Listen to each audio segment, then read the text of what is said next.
rahbar sen 100 milyon kredit soransız. Ariza verdiniz mi? Verdik.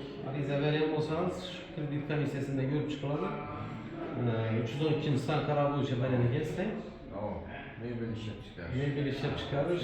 7 yıl müddete 2 yıllık imtiyazları bilen Anka teritoriyası buladığımızda ikinci klasa giredi. 21 faizden komisya görüp çıkandan keyin kredit ajratış bilen siz görüleriz. Absolut 24. Rahbar emçizler gene. Sizin özünüz mü? Sen 312 insan karar boyunca belirleyeceksiniz. 100 milyon alacaksınız. Faaliyetten meyvecilik. O arize veren olsanız kredi temizlesine görüp çıkıp ulasası takdim edildi. Hem isteyen ülkede olmasa bu da kalırsa maksadları ürenilip kredi ajratılır. Yenge esir arzusu. Faktoring bu içe arize verene gelse.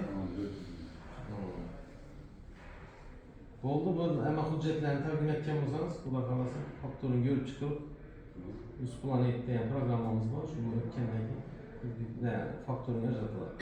Hizmeti gözetler. Green Box.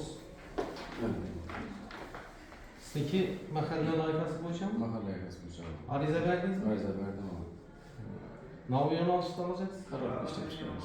Karokya? Karop Arkadaşlar karop. Oldu. Sistem arize veren olsanız şu görüp çıkıladı.